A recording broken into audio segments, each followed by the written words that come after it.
Vamos avanzando en contexto global para actualizarles todo lo que está pasando en el mundo. Yo soy Rodrigo Sedano, acompáñenme. Ya son 8 los cuerpos de rehenes entregados por Hamás a Israel. La Cruz Roja recibió del grupo islamista los restos de otros 4 fallecidos. Entre tanto, Israel ha restringido el ingreso de ayuda humanitaria a la Franja de Gaza por la lentitud en la entrega de los cuerpos. Y en Ecuador hay alerta por la explosión de un coche en las afueras de un centro comercial de Guayaquil.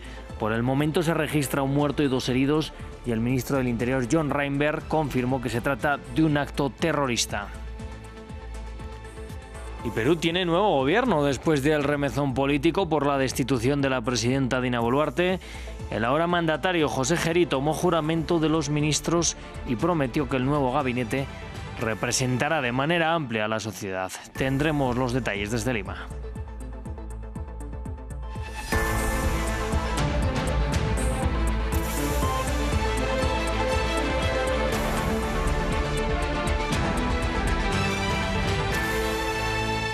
Pues vamos a abrir el informativo en Israel. Allí los cadáveres de otros 4 rehenes llegaron al Instituto Forense de Tel Aviv para su identificación.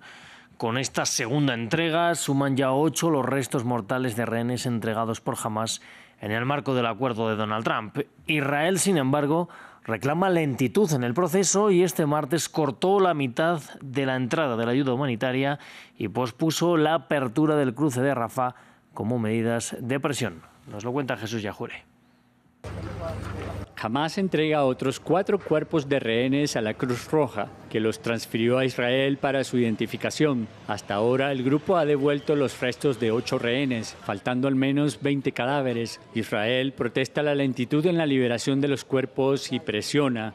De ninguna manera vamos a detenernos hasta que recuperemos a todos los rehenes.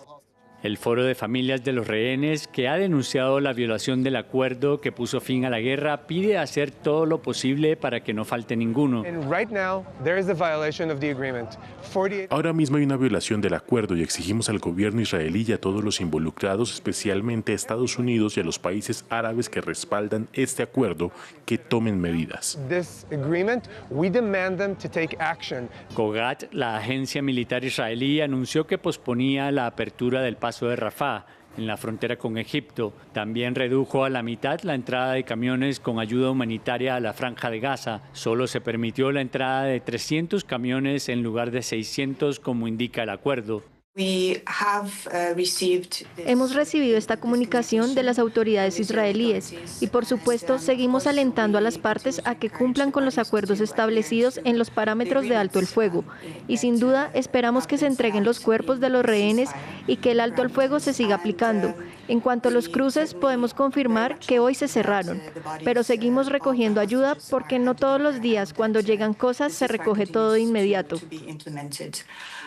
En la cumbre de Sharm el Sheikh, el presidente Donald Trump afirmó que la tarea de búsqueda de los cadáveres era compleja y que un grupo internacional participaba en la recuperación de cuerpos entre los escombros tras 2 años de ataques aéreos. En Gaza, el Hospital Nasser confirmó haber recibido los cadáveres de 45 palestinos devueltos por Israel, como parte del plan de Trump que establece que Israel debe entregar los cadáveres de 15 palestinos por cada israelí fallecido devuelto.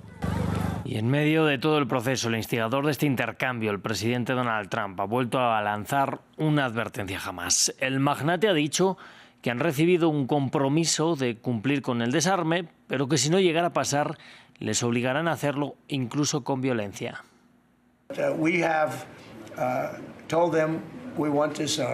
Les hemos dicho que queremos desarmarlos y se desarmarán, y si no lo hacen, los desarmaremos y sucederá rápidamente y quizás violentamente, pero se van a desarmar.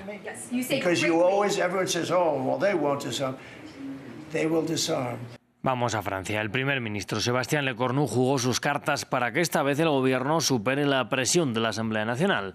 En su discurso de política general ante los diputados, anunció que va a proponer la suspensión de la reforma de las pensiones. Esta es una medida que le habían pedido los socialistas y descartó el uso del controvertido artículo 49.3, con el que los primeros ministros pueden aprobar leyes por la fuerza y sin el respaldo del legislativo. Con estas decisiones intenta evitar una posible moción de censura. Nos lo cuenta William Gassó. todavía sigue en suspenso, pero Sébastien Lecornu quizás dio un paso clave para salvar su segundo gobierno. Bajo los aplausos de los socialistas, el primer ministro francés anunció la suspensión de la controvertida reforma pensional adoptada en 2023, una medida que costará 400 millones de euros al Estado en 2026, explicó. Este otoño propondré al Parlamento que suspendamos la reforma de las pensiones de 2023 hasta las elecciones presidenciales. No se producirá ningún aumento de la edad a partir de ahora hasta enero de 2028, tal y como había solicitado precisamente la CFDT. Además, la duración del seguro también se suspenderá y se mantendrá en 170 trimestres hasta enero de 2028. Además, Sébastien Lecornu descartó el uso del artículo 49.3 que permite al gobierno adoptar un proyecto de ley sin voto de los diputados, excepto si ellos logran censurar al gobierno. También expresó querer una contribución excepcional de los más ricos en el próximo presupuesto, medidas que podrían permitir a su gobierno evitar ser derrocado. Los socialistas aceptaron no censurarlo de inmediato, pero esperan otros cambios en el plan de presupuesto. Queríamos la garantía de un debate leal y abierto. Usted nos lo está prometiendo. Estaremos atentos a que sus palabras se traduzcan en actos. Hacemos una apuesta. Es una apuesta arriesgada y solo el futuro nos dirá si fue buena o no. Sin embargo, la Francia Insumisa y Agrupación Nacional ya prometieron censurar al nuevo gobierno. Tenemos que ir ahora hasta Ecuador para actualizarles la información en torno a la explosión de un coche en las afueras de un centro comercial del centro financiero de Guayaquil. Por el momento se registra un muerto y 2 heridos y el ministro del Interior, John Reinberg, confirmó que se trata de un acto terrorista y que había otro vehículo con explosivos que no detonó. Pero vamos a ampliar la información con nuestra corresponsal allí en Guayaquil, con Carolina Mela. Carolina, muy buenas noches. Poco a poco vamos conociendo más detalles del suceso. ¿Qué es lo que sabemos hasta ahora? Se tratarían de 2 vehículos. Uno de estos sí detonó, que son las imágenes que se han podido ver y se han viralizado a través de las redes sociales, y otro que también tenía una carga de explosivos y que no logró detonarse. Lo ha hecho la policía antiexplosivos de manera controlada ya unas horas después. Pero como bien lo podías decir, pues hay una persona que ha fallecido y hay 2 personas que están heridas. El ministro del Interior, John Reinberg, ha dicho que no se trata de un artefacto construido de manera artesanal, sino profesional, y que esto se lo atribuye a los grupos de organizaciones delictivas que quieren ocasionar caos en el país, un caos además que se está dando también en el contexto de las protestas, un paro nacional. Pero brevemente solo quiero explicar esta zona donde se fue esta explosión, porque se trata además también de un lugar donde hay un centro comercial que aglomera muchas personas y está justo al lado de un hospital y de un edificio con consultorios médicos. Este además es la 4ª bomba y de atentados con bombas, de coches bombas que se dan en las últimas semanas aquí en la ciudad de Guayaquil. La última alerta se dio justamente el día jueves 9 de octubre, mientras Guayaquil celebraba también sus fiestas de independencia, y esto se dio afuera de la penitenciaría del Litoral, que es la cárcel más peligrosa del país, donde se encontró un vehículo con explosivos conectados a un cilindro de gas. Bueno, pues Carolina, queremos ampliar la situación en el país también. Nos hablabas de esas protestas que siguen en Ecuador, en el norte del país, especialmente ya en el día 23 del paro nacional, con acusaciones cruzadas de abuso de la fuerza por parte de uniformados y de violencia de algunos manifestantes. ¿Qué es lo que está pasando en estas últimas horas? Ha sido la jornada más violenta de estos 23 días de paro nacional, y nuevamente el epicentro es la ciudad de Otavalo, que está en la provincia de Imbabura. Todo empezó muy temprano en la mañana por este despliegue de un convoy militar que el gobierno le llama un convoy humanitario por trasladar algunos productos. En realidad no se tiene muy claro, no se pone la evidencia tampoco de la prensa qué es lo que se está trasladando para la gente, para las comunas que están en este sector, pues creen que en realidad es una forma de atentar también contra su derecho de poder manifestarse. Ahora bien, empezó con este despliegue de este convoy militar y policial que le tomó más de 6 horas desde Quito para llegar hasta la ciudad de Ibarra, que está en la provincia de Imbabura, muy cerca de Otavalo. Y comenzó toda una serie de manifestaciones. Los comuneros comenzaron también a protestar contra este convoy y ellos, la policía, la fuerza pública, comenzó a responder con gas lacrimógena. Y lo que denuncia además la CONAIE es que se están también utilizando no solamente gas lacrimógeno, sino también balas reales y que además se han irrumpido en las casas de los comuneros. De producto de todo esto hay 43 personas detenidas y hay 50 personas que estarían heridas, gravemente heridas. El gobierno ha dicho que va a desplegar además 5.000 militares, más de los 2.000 policías y militares que ya están desplegados en esta zona en las próximas horas, con el objetivo de habilitar las vías que los manifestantes han cerrado.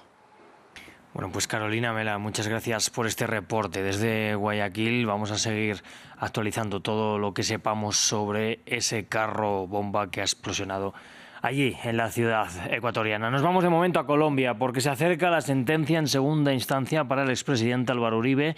El Tribunal Superior de Bogotá informó este martes que ya se aprobó la decisión tras la apelación de la defensa del expresidente. Recordemos que en primera instancia fue condenado a 12 años de prisión por los delitos de soborno en actuación penal y fraude procesal. El tribunal informó que la fecha de lectura se va a comunicar a las partes implicadas. Y vamos a hablar de Perú, que tiene un nuevo gobierno tras 4 días de la destitución de la entonces presidenta Dina Boluarte. El mandatario que le ha sucedido, José Gerí, ha nombrado hoy a sus ministros y ha puesto ya 2 condiciones para la elección de sus funcionarios. En primer lugar, que no sean congresistas ni ministros salientes y que el gabinete represente una base amplia. Un guiño al descontento social que presionó la salida de Boluarte. Nuestro corresponsal en Lima, Francisco Zacarías, nos lo cuenta. Tras 4 días de haber asumido la presidencia de Perú, José Gerí tomó juramento al nuevo primer ministro y a los ministros de Estado, que el mandatario ha denominado el Gabinete de Transición y Reconciliación Nacional. Ernesto Álvarez Miranda es el nuevo primer ministro, quien será el encargado de tender puentes de diálogo con los diferentes sectores del país para procurar estabilidad en plena crisis política y una constante convulsión social debido a la inseguridad ciudadana. Su perfil académico y jurídico, al haber sido catedrático y ex magistrado del Tribunal Constitucional, le otorgan credenciales para dirigir el gobierno de José Gerí. Sin embargo, muchos peruanos lo rechazan en las redes sociales. Se le acusa de ser ultraderechista y defensor de la represión policial contra los manifestantes y de cuestionar la legitimidad de la Corte Interamericana de Derechos Humanos. Asimismo, critican a los integrantes del gabinete por haber nombrado a exministros en la gestión de Dina Boluarte, como en el caso de la nueva ministra de Economía, Denise Miralles, quien hasta hace unos días se desempeñaba como viceministra de esa cartera.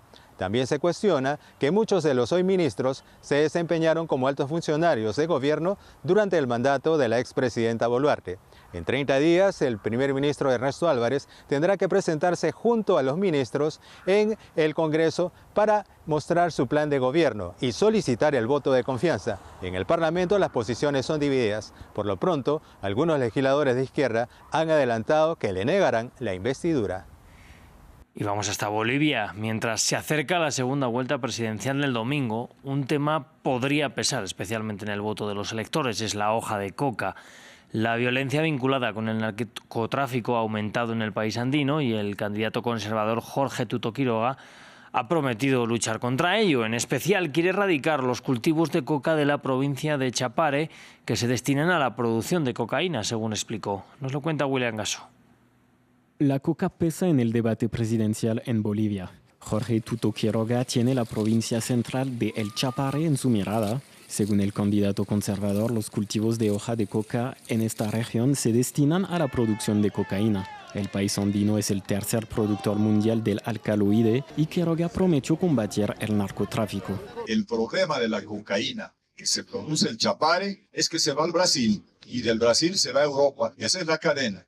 La primera cooperación va a ser con la Federal Brasileña. Tendremos gente allá y ellos tendrán gente y oficinas acá. La segunda con la Federal Argentina. Ya hemos conversado, va a venir la Federal Argentina. En el Chapare, el cultivo de la hoja de coca no es ancestral, a diferencia de los yungas, zona ubicada al norte de La Paz, donde se cosecha coca desde tiempos prehispánicos. El cultivo en Chapare empezó en 1953 y tomó fuerza con el auge del tráfico de cocaína. Jorge Tuto Quiroga defiende una política de mano dura para erradicar los cultivos. Sin embargo, Rodrigo Paz, que terminó primero en la primera vuelta, no ha expresado posiciones claras al respecto.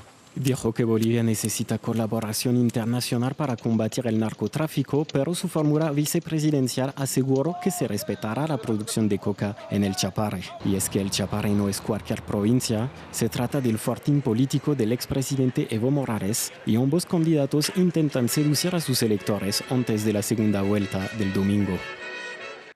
Pues así vamos a terminar este informativo. Yo les invito a que sigan aquí en France 24. Ya saben, volvemos con más programación.